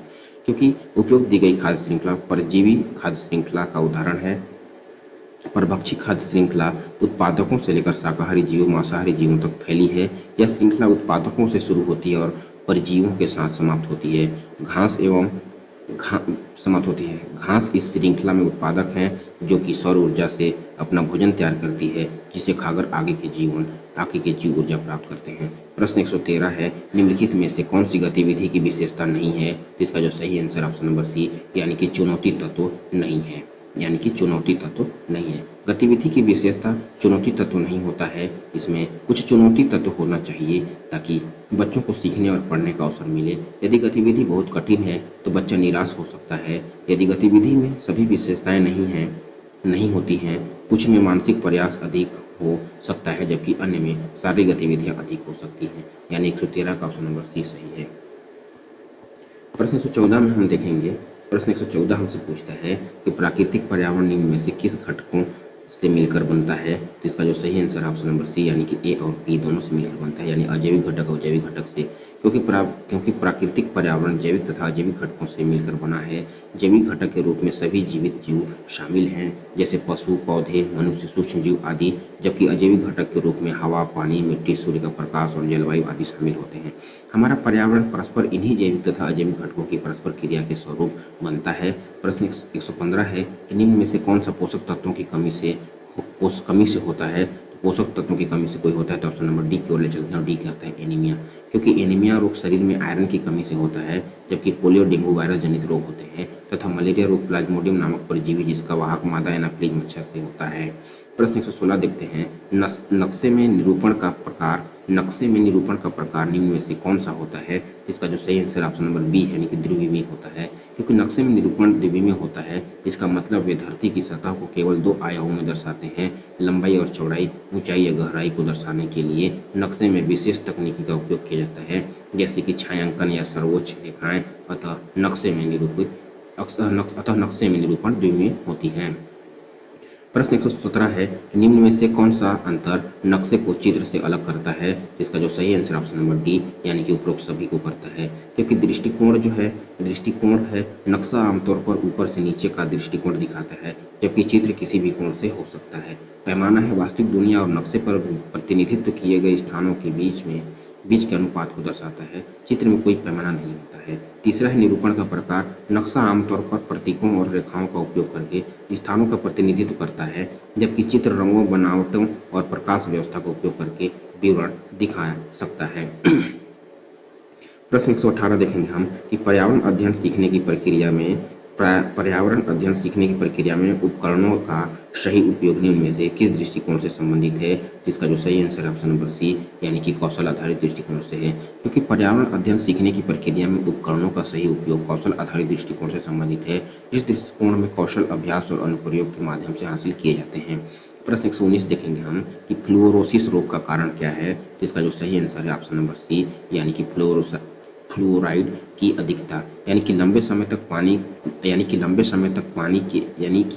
तक पीने के पानी अधिक फ्लोराइड लेने से फ्लोरोसिस नामक रोग होता है, जिससे दांतों पर धब्बे गड्ढे पड़ जाते हैं तथा इनेमल सतह का नुकसान होता है, जबकि फ्लोराइड की मात्रा पानी में बहुत हो जाने पर लंबे समय तक ऐसी पानी पीने से दांत क्षय प्रारंभ हो जाता है। प्रश्न 120 है, निम्नलिखित ऋतुओं के माध्यम से बच्चे किस पर्यावरण को जान पाते हैं? तो प्राकृतिक को जान पाते हैं, ऑप्शन नंबर ए सही है, क्योंकि विभिन्न ऋतुओं के माध्यम से बच्चे प्राकृतिक पर्यावरण एक प्रकार के वातावरण है जिसमें मानव निर्मित वस्तुएं न शामिल होकर प्राकृतिक वस्तुएं शामिल होती हैं।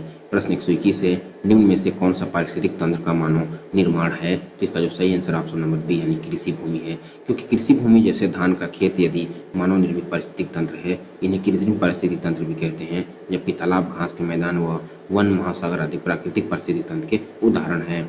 प्रश्न 122 है, 122 देखेंगे हम कि बच्चों की नज़र में पर्यावरण के कौन से आयाम की अधिकता दिखाई देती है? तो इसका जो सही आंसर ऑप्शन नंबर ए यानी कि भौतिक है, क्योंकि बच्चों में पर्यावरण के भौतिक आयाम के प्रति स्वाभाविक रूप से अधिक झुकाव होता है। वे प्रकृति की सुंदरता और रहस्यों से रोमांचित होते हैं और वे इसके बारे में जितना हो सके उतना सीख जाते हैं। जैसे जैसे वे बड़े होते हैं, वे दूसरों के साथ अपनी बातचीत, विभिन्न संस्कृतियों के बारे में सीखने और दुनिया में शक्ति संरचनाओं को समझने लगते हैं। प्रश्न 123 देखेंगे हम कि निम्न में से कौन सी गतिविधियां नहीं है हमें गलत की ओर जाना है, ऑप्शन नंबर डी हमें ले जाता है कोई अनुभव, क्योंकि ऑप्शन नंबर डी कहता है कोई अनुभव यह एक गतिविधि नहीं है बल्कि ये एक अवस्था या स्थिति का वर्णन करता है, क्योंकि सामग्री का उपयोग यह एक गतिविधि है, क्योंकि इसमें छात्र किसी कार्य को पूरा करने के लिए वस्तुओं का उपयोग करते हैं। जैसे खेल एक गतिविधि है, क्योंकि इसमें छात्र शारीरिक या मानसिक रूप से सक्रिय होते हैं। शिक्षक द्वारा प्रदर्शन यह भी एक गतिविधि है, क्योंकि शिक्षक छात्रों को कुछ सिखाते हैं।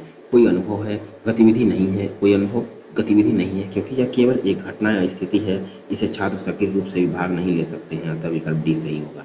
प्रश्न 124 है कि पर्यावरण अध्ययन पाठ्यक्रम में निम्न में से कौन सी अपेक्षाएं हैं? इसका जो सही आंसर ऑप्शन नंबर डी यानी कि उपरोक्त सभी है, क्योंकि उपरोक्त सभी पर्यावरण अध्ययन पाठ्यक्रम की अपेक्षा में है, क्योंकि पर्यावरण अध्ययन पाठ्यक्रम केवल जानकारी प्रदान करने तक सीमित नहीं है, बल्कि यह विद्यार्थियों को महत्वपूर्ण खोज, समस्या समाधान और निर्णय लेने के कौशल भी विकसित करने में मदद करता है।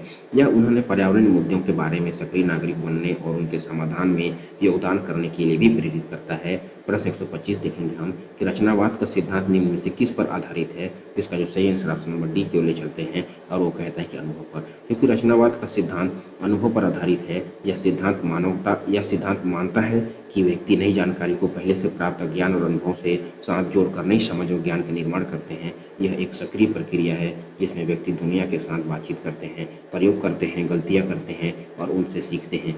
अवलोकन और अध्ययन अनुभवों को प्रदान करते हैं, जिसका उपयोग व्यक्ति नई समझ बनाने के लिए करते हैं।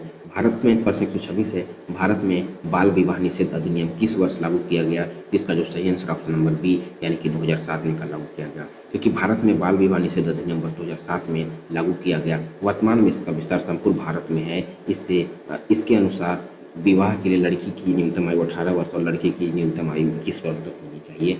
प्रश्न 127 देखेंगे हम कि निम्न में से कौन सा संयुक्त परिवार का लाभ है, जिसका जो सही आंसर ऑप्शन नंबर डी यानी कि उपरोक्त सभी है। उपरोक्त सभी में हम कौन कौन को देखेंगे, तो बच्चे का बेहतर अध्ययन यानी कि संयुक्त परिवार में बच्चों को विभिन्न पीढ़ियों के सदस्यों के ज्ञान और मार्गदर्शन प्राप्त होता है। अनुभवी सदस्य बच्चों को पढ़ाई में मदद कर सकते हैं और उन्हें प्रेरित करते हैं। दूसरा है आपसी समायोजन यानी कि संयुक्त परिवार में रहने वाले एक दूसरे की मदद करते हैं और मतभेद को सुलझाते हैं। इसमें बच्चों में सामाजिक कौशल और सहानुभूति का विकास होता है। तीसरा है एकता और अनुशासन यानी कि संयुक्त परिवार में बड़ों का सामना क्योंकि यानी कि संयुक्त परिवार में बड़ों का सामना करना चाहिए। परिवार के सदस्य मिलकर त्योहार तथा अन्य कार्यक्रम मानते हैं जिससे पारिवारिक एकता और बंधन मजबूत हो। अतः उपयुक्त उत्तर सभी होगा। प्रश्न 128 देखेंगे हम कि प्रोजेक्ट कार्य कराए जाने का प्रमुख उद्देश्य निम्न में से क्या है, जिसका जो सही आंसर ऑप्शन नंबर बी यानी कि प्रायोगिक शिक्षण है। क्योंकि प्रोजेक्ट कार्य कराए जाने का प्रमुख उद्देश्य प्रायोगिक शिक्षण है, क्योंकि प्रोजेक्ट कार्य का मुख्य उद्देश्य छात्रों को सैद्धांतिक ज्ञान को व्यवहारिक रूप से लागू करने का अवसर प्रदान करता होता है। यह छात्रों को विभिन्न कौशलों जैसे कि समस्या समाधान, टीम वर्क और संचार कौशल विकसित करने में भी मदद करता है। प्रश्न 129 है कि सीखने में शिक्षक की भूमिका क्या होगी, इसका जो सही आंसर ऑप्शन नंबर बी होगा, क्योंकि मार्गदर्शक होगा। क्योंकि सीखने में शिक्षक की भूमिका मार्गदर्शक के रूप में होता है। शिक्षक छात्रों के लिए ज्ञान का स्रोत होते हैं, साथ साथ उनके विकास और सीखने के लिए एक सकारात्मक और सहायक वातावरण भी प्रदान करते हैं। मार्गदर्शन के रूप में वे शिक्षार्थियों को उनके लक्ष्यों को प्राप्त करने में भी मदद करते हैं और उन्हें सही दिशा दिखाते हैं। प्रश्न 130 है समाज में नशाखोरी फैलाने का कारण निम्न में से कौन सा नहीं है यानी गलत की ओर जाएंगे, वो ऑप्शन नंबर बी की ओर ले चलता है। वो कहते हैं नशा मुक्ति केंद्र, क्योंकि नशा मुक्ति केंद्र सरकार में नशाखोरी फैलाने का कारण नहीं है। नशा मुक्ति केंद्र नशाखोरी को कम करने में मदद करते हैं। वे व्यवसायों को छोड़ने और स्वस्थ जीवन जीने में लोगों की सहायता करते हैं। नशा मुक्ति केंद्र वे स्थान होते हैं जहां नशा करने वाले व्यक्ति को नशे की लत से मुक्ति दिलाने के लिए सहायता और उपचार प्रदान किया जाता है। प्रश्न भाग हम देखेंगे 6 कंप्यूटर संबंधी ज्ञान है, जिसमें हम 10 प्रश्न देखेंगे।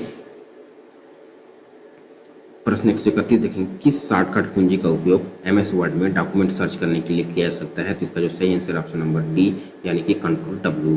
क्योंकि शॉर्टकट कुंजी का उपयोग MS वर्ड में किसी डॉक्यूमेंट को सर्च करने के लिए किया जाता है, यानी कंट्रोल W में हम डॉक्यूमेंट को बंद करना है और कंट्रोल W में डॉक्यूमेंट को बंद करना, कंट्रोल S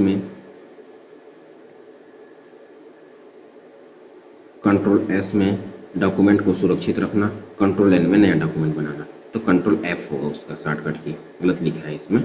क्वेश्चन नंबर 132 है निम्नलिखित में से कंप्यूटर का उदाहरण है, इसका जो सही आंसर ऑप्शन नंबर सी यानी कि A और B दोनों है, क्योंकि डेस्कटॉप और लैपटॉप दोनों कंप्यूटर के उदाहरण है। प्रश्न 133 है कि निम्नलिखित में से कोई एक सर्च इंजन नहीं है। अगर सर्च इंजन कोई नहीं है तो ऑप्शन नंबर डी यानी कि स्टॉक ओवरफ्लो यही नहीं है, क्योंकि गूगल, याहू, बिंग, डक, इकोसिया आदि सर्च इंजन के उदाहरण है। इनका कार्य इंटरनेट ब्राउजर के माध्यम से मांगी गई जानकारी को खोजना होता है, जबकि स्टैक ओवरफ्लो कंप्यूटर प्रोग्राम के लिए एक प्रश्न उत्तर वेबसाइट है। प्रश्न 134 है वायरस का पूर्ण रूप क्या है, तो वायरस का जो पूर्ण रूप होता है ऑप्शन नंबर सी है, यानी कि vital information resource under sinks. Whittle information resource under 6। Virus का पूर्ण रूप whittle information resource under 6।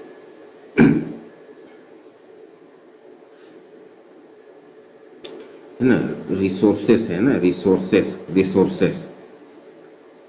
Virus हानिकारक कंप्यूटर सॉफ्टवेयर या प्रोग्राम होते हैं जो कि किसी सिस्टम में अनधिकृत तरीके से घुसकर अपनी कॉपी बनाते हैं और कंप्यूटर सिस्टम के डाटा को नुकसान पहुंचाते हैं। प्रश्न 135 देखेंगे हम निम्नलिखित में से कौन एक वेबसाइट छत्तीसगढ़ सरकार से संबंधित नहीं है।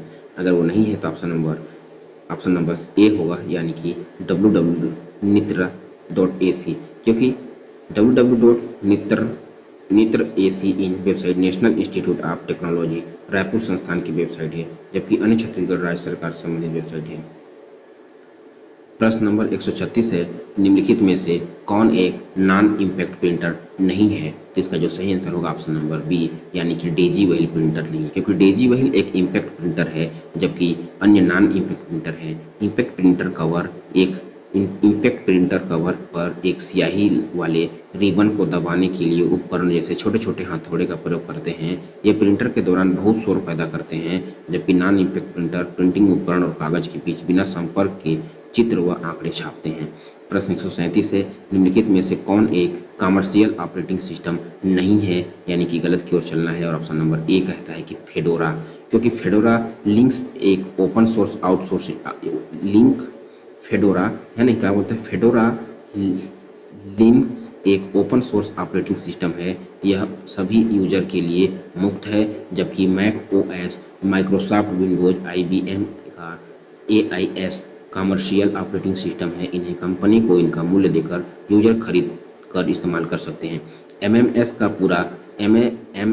पूर्ण रूप क्या है, जिसका जो सही आंसर ऑप्शन नंबर बी, यानी कि मल्टीमीडिया मैसेजिंग सर्विस है, क्योंकि एमएमएस का पूर्ण रूप मल्टीमीडिया मैसेजिंग सर्विस है। इसी प्रकार एसएमएस का है शॉर्टकट मैसेज सर्विस, और एसआईएम का है सब्सक्राइब आइडेंटिटी मॉड्यूलर है, और एलटीई का है लॉन्ग टर्म इवोल्यूशन है।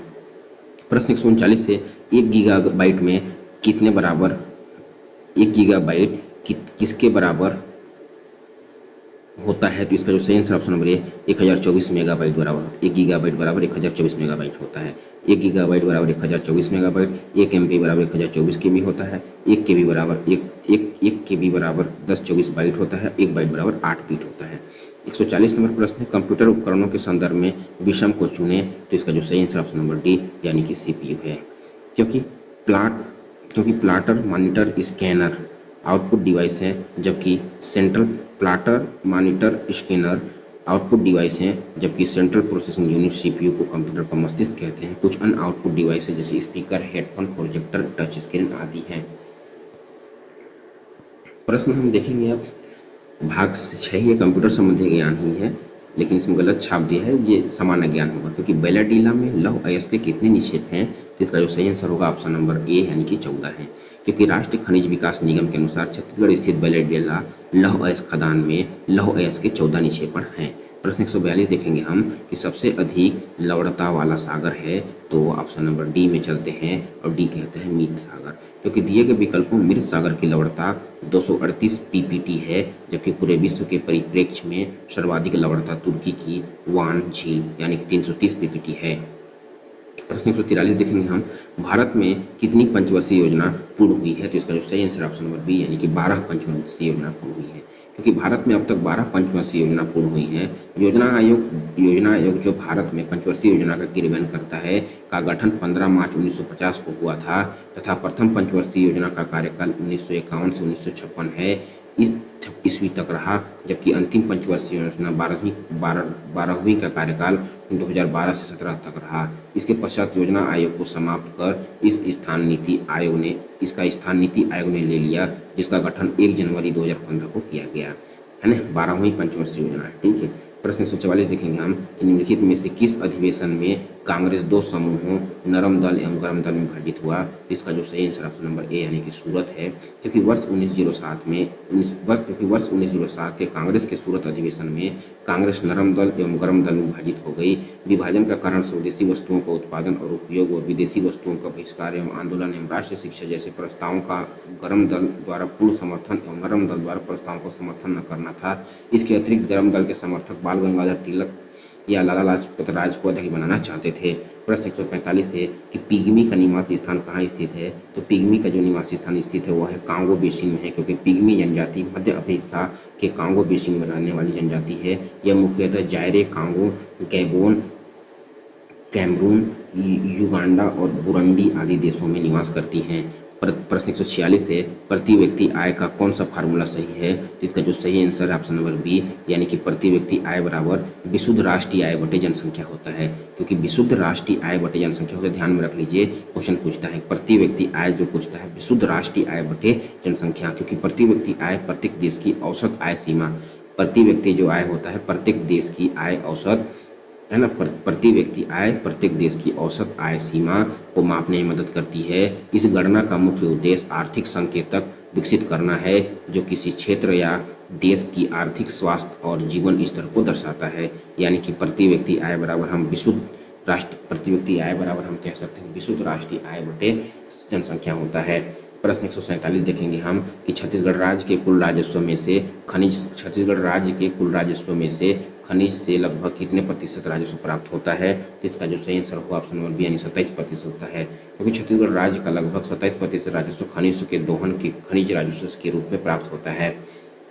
प्रश्न 148 देखेंगे हम कि छत्तीसगढ़ राज्य की सबरी नदी का उद्गम स्थान कहाँ है। तो इसका जो सही आंसर ऑप्शन नंबर ए यानी कि नर्मदपुर पर्वत पर है, क्योंकि सबरी नदी का उद्गम बैलाडीला के नर्मदपुर पर्वत से है। यह गोदावरी नदी की दूसरी बड़ी सहायक नदी है। यह नदी छत्तीसगढ़ और उड़ीसा राज्य के मध्य सीमा बनाती है। प्रश्न 149 है कि निम्नलिखित में से किसके वायसराय काल में बंगाल का विभाजन कार्यान्वित किया गया। तो इसका जो सही आंसर होगा ऑप्शन नंबर बी यानी कि लॉर्ड कार्जन। तो बंगाल के विभाजन की घोषणा 19 जुलाई 1905 को तत्कालीन वायर रास लॉर्ड कार्जन के द्वारा की गई तथा यह 16 अक्टूबर 1905 को लागू कर दिया गया। इसके परिणाम स्वरूप बंगाल को दो प्रांतों एवं पूर्वी बंगाल तथा असम तथा दूसरी पश्चिमी बंगाल प्रांत में विभाजित कर दिया गया। प्रश्न 150 है लेब्रोडो जलधारा प्रवाहित होती है। प्रश्न 150 है लेब्रोडोर जलधारा प्रवाहित होती है। तो इसका जो सही आंसर ऑप्शन नंबर ए है, ये है उत्तर अटलांटिक महासागर में है। उत्तर अटलांटिक महासागर में है। कहाँ है प्रशांत वाला? उत्तर अटलांटिक महासागर में है। इसी के साथ हमारा जो सीरीज था वो खत्म हो गया। अब हम इसमें 2023 तक का था, 2024 का हम शिक्षक पात्रता परीक्षा सहायक शिक्षक और शिक्षक वर्ग का फिर रीटेट भी हुआ था, उसका भी कराएंगे। तो हम 2 वीडियो इसका और लेके आएंगे। इसी के साथ हमारा जो सीरीज है वो PYQ वाला वो समाप्त हो जाएगा 2 वीडियो के बाद। तो बने रहिएगा। बाकी शिक्षा से संबंधी जो भी PYQ क्वेश्चन या कोई भी प्रश्न है या थ्योरी है वो सब हम इसी YouTube चैनल के माध्यम से लाते रहेंगे, और जिसका एक माध्यम यही होगा कि स्क्रीन में आपको दिखेगा, उसका जो शब्द दिखेंगे या फिर पाठ के लेख दिखेंगे, और हमारे द्वारा से वॉइस के माध्यम से आपको उसका एक्सप्लेनेशन या कि शब्दों को पढ़ के बताया जाएगा। ठीक है, आप सभी का बहुत बहुत धन्यवाद बने रहने के लिए, जुड़े रहने के लिए। अगर आप वीडियो को देख रहे हैं तो अच्छी बात है, नहीं देख रहे हैं तो भी अच्छी बात है।